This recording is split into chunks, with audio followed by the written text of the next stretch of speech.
නගර සෝබනියන් ළඟට ධනෙ දීලා යන්න එක රැයක් ගත කරන්න කහවණු 110 ගෙවන්න ඕන.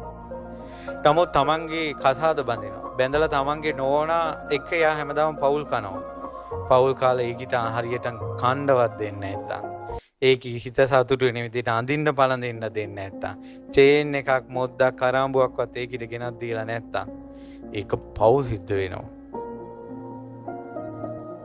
පව් සිද්ධ වෙනවා. මේ කසාද බඳිනවා කියන එක සුළු ජීවිතයක් නෙමෙයි. ඒකිටත් හරියට කණ්ඩ බොණ්ඩ අඳින්න දීලත් නැතුව ඒකාසේ මෙහි ඇවිල්ලා වෙන එකෙක් එක මැසේජ් කරපන් තවත් පව්. පොලි. පව් පොලි. මේක ලේසි නෑ. ඇයි වැරදි කාමසේවනය කියන එක? ඒ කියන්නේ බාහිර කාන්තාවක් එක්ක කායික වැසිරෙනවා කියන එක නිරේගාමී අකුසලයන්. ඒතකොට කසාද බැන්දට පස්සේ එයා නිරේ උපදින්නේ නෑ. එයා තමන්ගේ බිරිඳ. ඒ ඉපදෙන්නේ නැති වෙන්න නම් වන්දි ගෙවන්න ඕන ඇයට.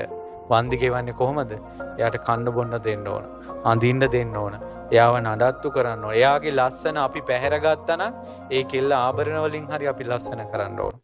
ගිහි ජීවිතේ ගත කරන අයද කියන්නේ. වෙන කෙල්ලෙක් ඇසුරු නොකර ඉන්න ඕන. ඒක තමයි අර වන්දිය ගෙවිල්ල. තමන්ගේ නෝනාට වන්දි ගෙවන්න ඕන ඇව පරිහරණය කළාට. වෙන කෙල්ලෙක් ඇසුරු කරන්නේ නැතුව. ඉතින් මේවා දන්නේ නැති නිසා මනුස්ස ලෝකේ උපන් අය පව් ටොං ගානක් කරගෙන මැරෙන්නේ. ඉතින් හරියනේ. ඉතින් නියසිලට ගත්ත පස් පිටක් වාගේ ප්‍රමාණයක් යන්නේ දෙව්ලෝ යන්නේ.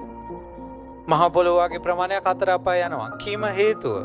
හේතුව තමයි ඔය වගේ දේවල්වත් මේ පෞල් ජීවිතේ ගත කරන විදිහෙන් දිව්‍ය ලෝකේ අපාය තීරණය වෙනවා කියලා දන්නේ නැහැ.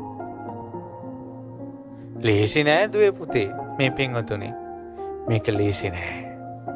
පෞල් ජීවිත ගත කරනවා කියන එක ලේසි නෑ.